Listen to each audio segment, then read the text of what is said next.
বাংলা কিন্তু একসময় গোটা ওয়ার্ল্ডের জিডিপির প্রায় 1/8 কন্ট্রিবিউট করতো।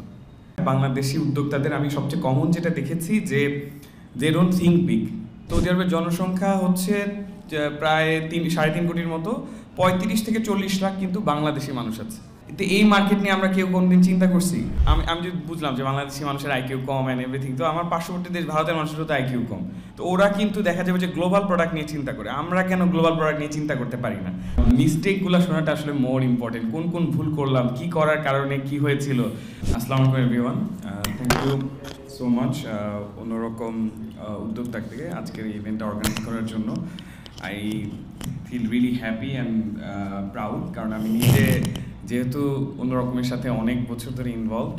আই থিঙ্ক ভাইয়া বলছিল, আমি ভাইয়ার স্টুডেন্ট ছিলাম, ডিরেক্টলি ফিজিক্স পড়তাম। আই থিঙ্ক উদ্ভাসের স্টুডেন্ট আমি 2008 সালে ছিলাম, 8 থেকে আরও আগে থেকে অ্যাকচুয়ালি ভাইয়াদের সায়েন্স ল্যাব ব্রাঞ্চে একটা কোলাবোরেশন ছিল, সো ওইটাতে পড়তাম। পরে আস্তে আস্তে এক সময় ডিরেক্টলি উদ্ভাসের স্টুডেন্ট হলাম। তো যাই হোক, বেশি কথা বাড়াবো না, কারণ এমনিতে প্রোগ্রামের অনেক দূর সময় চলে গেছে। আমি জাস্ট কয়েকটা জিনিস টাচ করার চেষ্টা করবো, যেহেতু আজকে পুরো প্রোগ্রামটা উদ্যোক্তাদেরকে নিয়ে। আমি ফার্স্টে কয়েকটা জিনিস শেয়ার করি। ভাইয়া বলছিল যে আমি অনেকগুলো স্টার্টআপের সাথে আসলে ইনভলভ, কয়েকটাতে আমি বোর্ড মেম্বার, কয়েকটাতে আমি অ্যাডভাইজার, বিভিন্ন পরিসরে কাজ করি। আর শপআপ আমরা যখন হচ্ছে কি, আমি নিজে যখন শপে জয়েন করি, আমি গ্রামীণফোনে ছিলাম, গ্রামীণফোন থেকে শপে যখন জয়েন করি, শপআপের অফিস বোধ হয় এইটুকুও হবে না, মানে এই হলটা যতটুকু তার 3 ভাগের 1 ভাগ হবে, এত ছোট ব্যবসা ছিল। সো পরবর্তীতে আমরা মোকাম, রেডেক্স, মোকাম হচ্ছে কমার্স প্ল্যাটফর্ম, আমরা মিল থেকে মুদি দোকানে প্রোডাক্ট সাপ্লাই করি। রেডেক্স লজিস্টিক্স আছে, রেডেক্সের 2 ধরনের সার্ভিস, কুরিয়ার, ফুল ট্রাক সার্ভিস আমরা দিই ম্যানুফ্যাকচারারদের। তো বিভিন্ন ধরনের ব্যবসা নিয়ে আমরা কাজ করলাম। তো আলহামদুলিল্লাহ শপআপ এখন বেশ বড়। আমরা রিসেন্টলি প্রায় 1000 কোটি টাকার উপরে, প্রায় 1200 কোটি টাকার ইনভেস্টমেন্ট রেজ করলাম। সৌদি আরবে একটা কোম্পানি কিনলাম।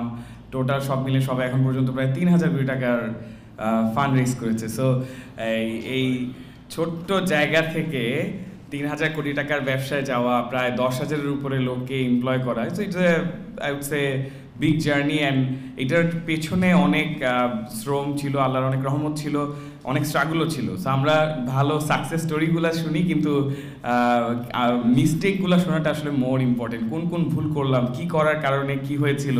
সো এইখানে আমি কয়েকটা জিনিস একটু এক্সপ্লেন করবো, তাহলে বুঝতে পারবো। যেহেতু আরও সাথে আমার কাছে একটা জিনিস যেটা মনে হয়, বাংলাদেশি উদ্যোক্তাদের আমি সবচেয়ে কমন যেটা দেখেছি যে দে ডোন্ট থিঙ্ক বিগ।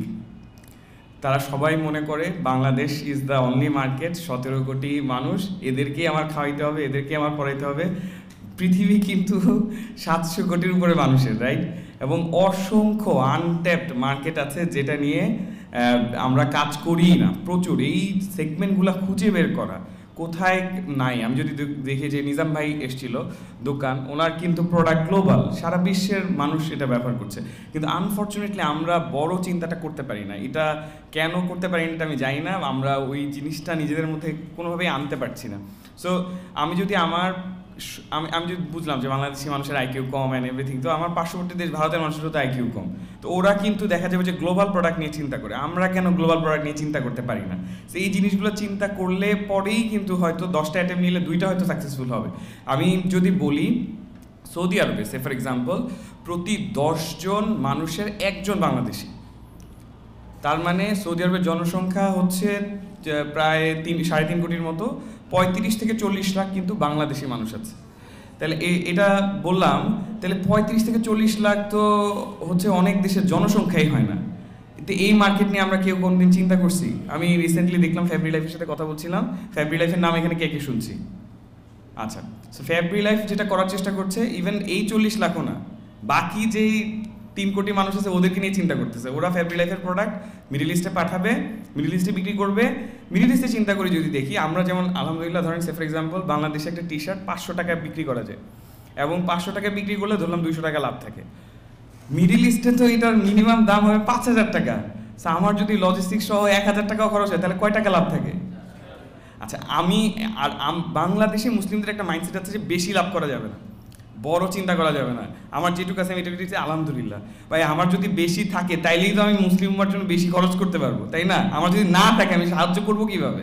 তো এই চিন্তাটা থেকে কেন জানি আমরা বেরোতে পারতেছি না। আমার কাছে মনে হয় যে উই শুড থিঙ্ক বিগ। ইনশাল্লাহ আমরা যদি বড় চেষ্টা করি, ওইটার জন্য অ্যাটেম্প নেই, আল্লাহ অবশ্যই আমাদের সাহায্য করবে, সেই চেষ্টাটা আমাদের করে যেতে হবে। তো এটা হচ্ছে একটা।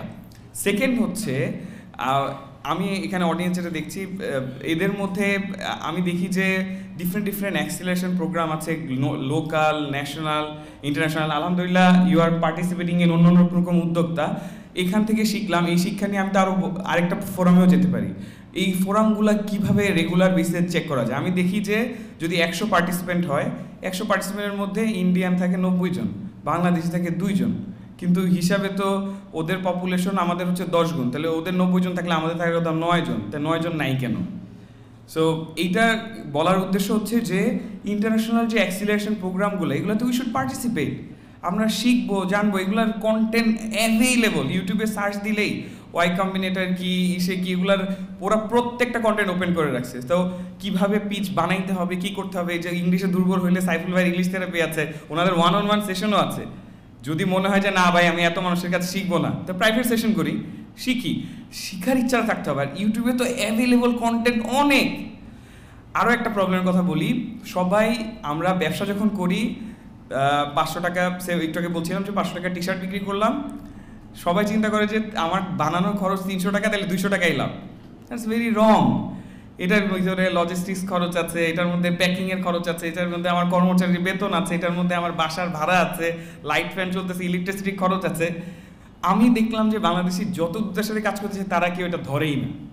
200 টাকা লাভ খরচ করতেছে, ক্যাশ ফ্লো যেহেতু আছে, ক্যাশ ফ্লোয়ের উপর চলে যাচ্ছে। 3 বছর পরে হুট করে দেখতেছে আল্লাহ আমার তো কিছু নাই, আমি তো বিশাল বিপদে পড়ে গেছি।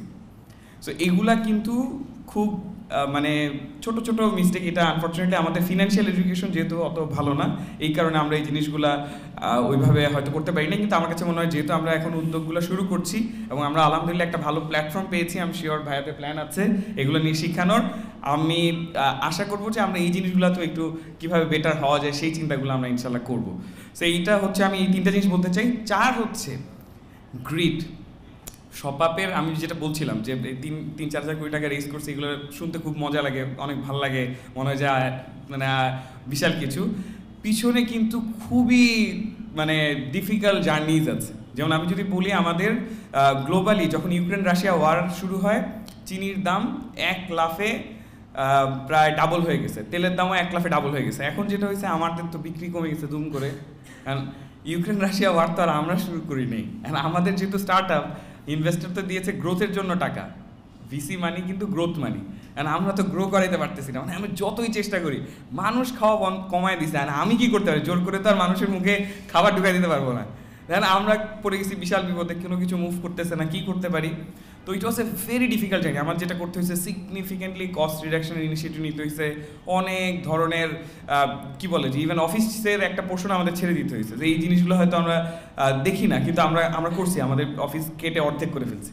এই তারপর হচ্ছে গিয়ে আমরা নিজেদের কস্ট, যেমন ফুডের পিছনে পার ডেইলি আমাদের যে অ্যালোকেশন সেগুলো কমায় নিয়ে আসছি, মানে যত ধরনের খরচ কমায় এই তারপরে আমরা মোটামুটি ইভেন সার্ভার যেটা আগে দামিটা ইউজ করতাম, সার্ভার কম দামিটা ইউজ করা শুরু করছি। করে আমরা যখন যেহেতু গ্লোবালি ইনভেস্টমেন্ট সিনারিও খুব হয়ে গেছে, টাইট হয়ে গেছে, তখন আমরা ডিফারেন্টলি চিন্তা করা শুরু করছি। যেহেতু বাংলাদেশের ইন্ডেক্স নিচে নেমে যাচ্ছে, বাংলাদেশেও এই কোনো পলিটিক্যাল টার্মোইল চলতেছে, কি করা যায়, তখন আমরা চিন্তা করলাম আচ্ছা ঠিক আছে, why don't we expand the Horizon. আমরা ওই যেটা বলছিলাম যে মিডল ইস্ট, সৌদিতে আছে 30 লাখ অফিসিয়ালি, আনঅফিসিয়ালি 40 লাখ, তো এদের জন্য কিছু করা যায় কিনা। তো আমরা পাঠানো শুরু করলাম সরিষার তেল, মুড়ি, তারপর হচ্ছে গিয়ে রিসেন্টলি আলহামদুলিল্লাহ পোলাওর চাল এক্সপোর্ট করার অ্যাপ্রুভাল পেলাম, এখন পোলাওর চালও যাবে ইনশাল্লাহ। তো এখন জিনিসটা হচ্ছে যে এইগুলো যখন পাঠানো শুরু করলাম, যাদের সাথে কথা শুরু হইলো, দেখি যে ওদেরকে ইনভেস্ট করছে সৌদি গভর্নমেন্ট।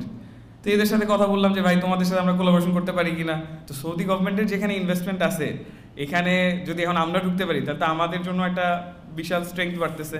আর বাংলাদেশের কনফিডেন্স গ্লোবালি ইনভেস্টরদের কাছে যেখানে, সৌদির কনফিডেন্স তো আরও উপরে। তো ডিসকাশন আগাচ্ছে, একসময় গিয়ে কি হলো, আমরা মার্জার অ্যাকুইজিশন করে ফেললাম। সো এরকম অপরচুনিটি আরও অনেক আছে, অনেক ব্যবসা আমি দেখি যে বাংলাদেশি ব্যবসায়ীরা ভালো ভালো আইডিয়া নিয়ে কাজ করে, এর চেয়ে দুর্বল আইডিয়া নিয়ে কাজ করে মানে বিভিন্ন জায়গার মানুষজন হাজার হাজার কোটি টাকা ফান্ড রেজ করতেছে। সো আমরা সেই জায়গায় ট্যাপিং করতে পারছি না। ফান্ড রেজে যে সাকসেস যে সেটা না, আমার কথা হচ্ছে যে মার্কেটটা অনেক বড়। আমি রিসেন্টলি ভাইয়াকে বলছিলাম ঈদের সময়, আফ্রিকা সফরে গিয়েছিলাম, আমি শেষ করে ফেলবো, এটা দিয়ে জাস্ট শেষ করব। আফ্রিকা সফরে গিয়েছিলাম হচ্ছে ইথিওপিয়া আর জাম্বিয়া, দুইটা দেশে গেলাম। তো জাম্বিয়ায় আমি যখন গেলাম, আপনার আফ্রিকার ম্যাপটা খুলে দেখবেন যে উত্তর ভাগ পুরোটা মরুভূমি, দক্ষিণ ভাগ পুরোটা মরুভূমি, মাঝখানে একটা পোর্শন খুবই গ্রিন, সবুজ, একদম সবুজ, প্রচুর নদী। আফ্রিকা ভাবতেই তো আমরা মনে করি যে পুরোটাই মরুভূমি, দ্যাটস নট ট্রু। তো জাম্বিয়া যখন আমি ঘুরছি, বিভিন্ন জায়গায় যাচ্ছি, যেতে যেতে আমি এমনি দেখি যে মানে রাস্তা শেষ আর হয় না, আশেপাশে প্রচুর ঘাস আর ঘাস। আমি বলছি এত ঘাস কার জন্য? তারপরে গেলাম রাত্রেবেলা, আমরা হচ্ছে গিয়ে রমজান মাসে গিয়েছিলাম, তো আমরা ইফতার করবো, স্টেক অর্ডার করছি। স্টেকের দাম দেখি যে ওমা 400 গ্রাম স্টেক অর্ডার করছি, দাম হলো 200 টাকা। আমি তো বলি কি ব্যাপার, 400 গ্রাম স্টেকের দাম 200 টাকা, গরুর কেজি কত? পরে দেখি গরুর কেজি 300 না 350 টাকা। তো পরে আমি বললাম, তখন বুঝতে পারলাম যে এত ঘাস কে খায়। তো আমি জাস্ট বোঝানোর জন্য বলি, বাংলাদেশের জনসংখ্যার 10 ভাগের 1 ভাগ ওদের জনসংখ্যা, বাট সাইজে আমাদের 5 গুণ। তার মানে পার ক্যাপিটা অ্যাভেলেবল ল্যান্ড 50 গুণ। 50 গুণ হওয়ার মানে কি? হওয়ার মানে হলো ওইখানে আমাদের এখানে যেমন 1 ছটাক জমির দাম অনেক, ওইখানে হচ্ছে 1 হেক্টর জমির দাম $100, 10,000 টাকা। আমার মনে হচ্ছে যে আমি এখনই 10-15 কেন 500 একর পারলে কিনে ফেলি, মানে এই টাইপের ফিলিং হচ্ছিল। সো তো এটা বলার পিছনে উদ্দেশ্য হচ্ছে যে আমার কি জাম্বিয়া যেতে হবে এরকম, আসলে এরকম না। উগান্ডা, জাম্বিয়া, এরকম বিভিন্ন দেশে ম্যাসিভ অপরচুনিটি। এবং আরও একটা মজার বিষয় বলি, ওইখানে আমাদেরকে যে ঘোরাচ্ছিল, সেখানে ইভেন যারা ইসলাম নিয়েও কাজ করতে চায়, হয়তো রিলিজিয়াস প্রোডাক্টস নিয়ে কাজ করতে, তাদের জন্য বলি ইসলাম প্রচারেরও প্রচুর অপরচুনিটি আছে। কেন? আমি যার সাথে কথা বলতেছিলাম সে খুব কিউরিয়াস, আমাকে বলতেছে তুমি ইসলাম, তুমি দেখি যে একটু পর পর এই প্রেয়ার ব্রেকে যাও, এটা কেন, এটা করতেছো কেন, এটার পিছনে রিজন কি, তোমরা কি করো? আর অনেকের মাঝে এমন আইডিয়া আছে যে মুসলিম মানে 4টা বিয়ে করে। তো এরকম অনেক ধরনের প্রশ্ন করলো। তো যাই হোক, আমি যখন ওকে ক্ল্যারিটি দেওয়া শুরু করলাম, একটা পর্যায়ে গিয়ে কিন্তু মানে হি ওয়াজ অ্যামেজড। এবং আমি কোয়াইট শিওর ওকে যদি আর 5 দিন 7 দিন গ্রুম করা যায়, 2 দিন পরে ও হচ্ছে গিয়ে মুসলিম হয়ে যাবে। মানে ওইখানে কেউ নাই, কেউ প্রচারই করেনি, জনসংখ্যার মাত্র 2 ভাগ মুসলিম। মজার বিষয়, আবার সব জায়গায় হালাল সার্টিফাইড রেস্টুরেন্ট আছে। কেন? কারণ ওরা মালয়েশিয়ার সাথে একটা কোলাবোরেশন করছে।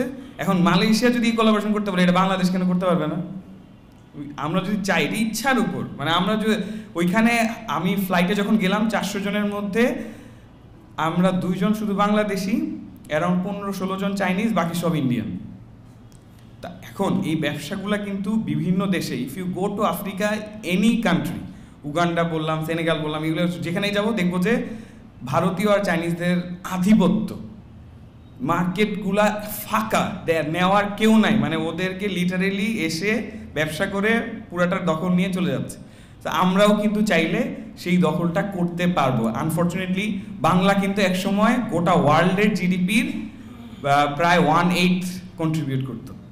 তা আমার মনে হয় যে আমরা বছরের পর বছর, কয়েকশো বছর ধরে গরিব গরিব দেখতে দেখতে দেখতে তা আমাদের মনটাও গরিব হয়ে গেছে। আমার মনে হয় যে আমরা আমাদের পুরাতন হিস্ট্রিটা একটু পড়ি, নিজেদেরকে এনরিচ করি, একটু যদি দেখি, দেখবে যে বেঙ্গল সুবা একটু পড়লেই পাওয়া যাবে। গোটা ওয়ার্ল্ডের জিডিপির ভারতবর্ষ কন্ট্রিবিউট করতো 1/4, তার হাফ আসতো বাংলা থেকে। তা আমরা কিন্তু সেই রিচ সোসাইটিতে বিলং করি, কিন্তু ওই যেটা বললাম, বহু দুর্ভিক্ষ দেখে দেখে দেখে দেখে আমাদের ওই গরিব মানসিকতা চলে আসছে। আমার মনে হয় যে সেখান থেকে ভাঙার সময় আসছে।